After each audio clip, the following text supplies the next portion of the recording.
Hello and welcome to The Late Show with me, Julianne. Now, with the release of a recent survey claiming that chocolate is indeed getting people hot under the collar, sales in the UK have been soaring. In a minute, we'll be talking to Jake Appleton, who carried out the survey, and we'll be doing a cheeky little chocolate tasting to see what we think. But my first guest is no stranger to the big screen, having starred in A Touch of Frost, Holby City, Hurricane and James Bond film Spectre. It's Tam Williams. Hi Tam, welcome. Thank you, nice to be here. Thank you. Now, your career has spanned basically every genre I can think of: TV, film, theatre, radio. And I'm assuming you need different types of skills for each of those. Yeah, you do, I think that's right. I think, and each time you do a new job, whatever that might be, you're sort of constantly learning on that job. You know, you have to sort of get back up to speed really quickly. So you find that if you're sort of doing a lot of filming and then go back into the theatre, do you have to relearn skills, or is it like riding a bike? Yeah, it is a very sort of strange bike because like if you come from the theatre and you're playing to 800 people a night and then you're on a film set and the director might say to you, do you want to just bring that down a little bit, you're shouting, you're a bit loud there, and vice versa, like, you know, you've got to bring it up. So I think there are things you can monitor yourself, but other things you have to kind of suddenly go, right, I'm doing this, down the camera, that's this, it's got to be like that, small things, on stage big. Yeah. And for you, what's your favourite medium to work in? Yeah, I go to the theatre a lot as an audience member, and I work in the theatre a lot, and so I guess I appreciate the kind of skill and everything of really great actors in the theatre and great writing, and so I probably like the theatre more, but I'm fascinated by film, as probably we all are, and I love when I'm doing it. I just think, oh God, I want to be doing this all the time, because it is really fun. It's like an adventure, and you know, every day is different. You're not always in a studio, you're on location, you're wherever. So you get the variety with the filming rather than sort of the same process each day. Yeah, that's true. And you do 8 shows a week in the theatre, but the audience, it's the same play every night, but it's a different audience every night, so it's never the same, if that makes sense. So it's never the same. Do you find that you kind of feed off of your audience? Yeah, you do. You definitely do. That's what the joy is, in fact, because you just don't know. One night, you know, they're laughing at this line, you think that line always gets a reaction. And one night it doesn't go and they laugh at the next line, and you think, well, what is that? And you're constantly trying to work and chip away at finding sort of the truth of it, the freshness of it and stuff. Yeah. Have you ever sort of had a negative reaction to from an audience? Yeah, loads. There was a matinee of Henry VI Part 3 with the Royal Shakespeare Company, and we were in Glasgow, in Barhead. And Barhead, as anyone will tell you, is a bit of a rough place. They make Spiller's dog food there, and it's kind of tough. And I was on stage dead, and there were kids throwing sweets and other things at me, and I was like, I'm dead, and actually that really hurts, and I'm dead. They didn't like it. That was quite funny. Okay, so it would have been better to be behind a camera then. Yeah, it would have been best not to be invited.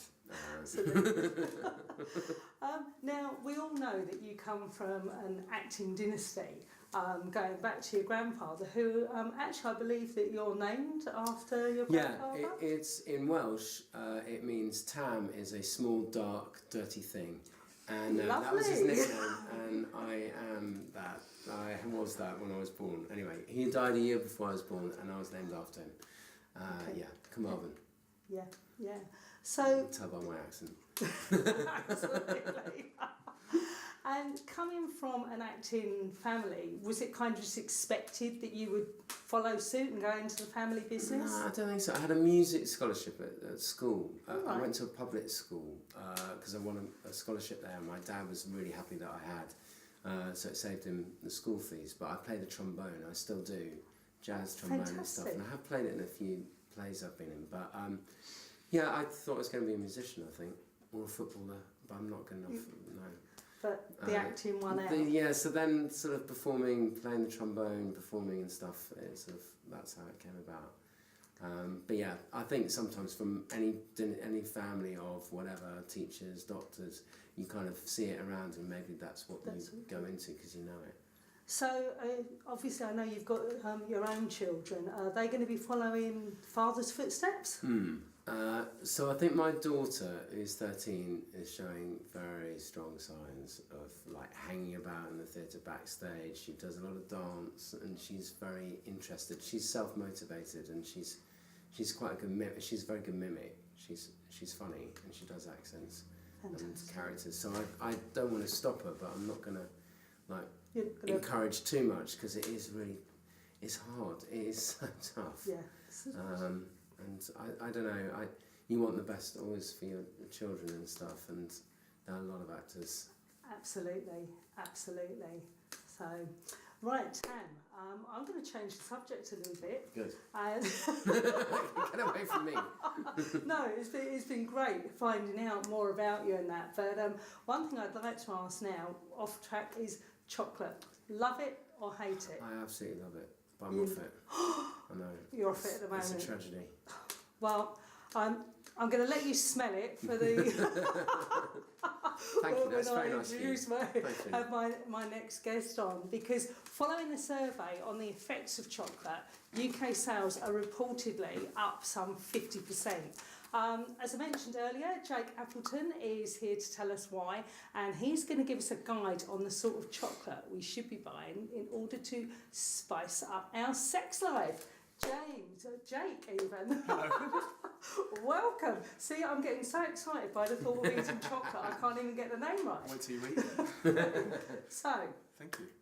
Jake, tell us more about this survey and why you actually decided to conduct it. So, me and my wife were going through a bit of a rough patch in our sex life, so I thought, what can spice it up? So I did a bit of research into chocolate, and there's two elements in chocolate that basically, there's one called tryptophan, which is the same chemical that gets released in your body when you are getting aroused. Yeah. And there's another, that's sort of an amphetamine that gets released, is the same chemical that releases in your brain when you fall in love. So I thought, how much of this do I need to get my wife to eat to make her fall back in love? But there's a lot of studies that show that chocolate is very good for as an aphrodisiac. And you've said that you wanted to get your wife to kind of get back in the bedroom department with you, and so chocolate was the way to do that. Are women more susceptible to that? Is that why men are forever buying us chocolates and well, flowers? there's a chemical and that gets released when women have sex that stimulates an attachment to the person that they have sex with, whereas men don't have that. So the more chocolate that the women eat, the more they are likely to fall back in love with their partner or be aroused. But with men, I think they're just hungry, really. Well, I was anyway. Absolutely.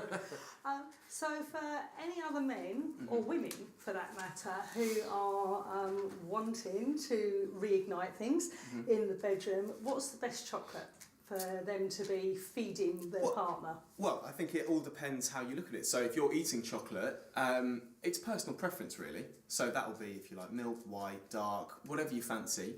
But aphrodisiac can also be how you use the chocolate. So I find Nutella is very good if you're using it. And how would you use the Nutella? Come on, you can't come out with that and not explain. You can spread the Nutella on different parts of your lover's body and then eat it off. You can put it in your mouth and then transfer it to your lady or man. You can do anything with chocolate. Chocolate's such a diverse tool that you can really put it anywhere and eat it off anywhere, and it's going to be sexy. Tam, are you going to go away and try any of this? I was just thinking maybe I could do that with Marmite. I love Marmite. Me too. And being off chocolate, that might be my best option. Very sticky though, Marmite. Very sticky. And Yeah, very sticky. It's a Yeah, love-hate. lots of licking to get it off. Obviously. Exactly. Maybe it's a better thing to use. Careful. Oh dear. So, just bringing the tone down slightly, Tam, what would be your ultimate chocolate bar? Okay, you're putting me on the spot, and I would go for, it's a whisper in the fridge. It's got to have at least a half a day in the fridge before it comes out and is consumed. That's my top tip. I'm with you on that one. Well, that's all we have time for today. On tomorrow's show, does your dog love you? Animal psychologist Rob Shepherd will be showing us how, and we're going to have a chat to Gordon Ramsay about going vegan. We'll see you tomorrow.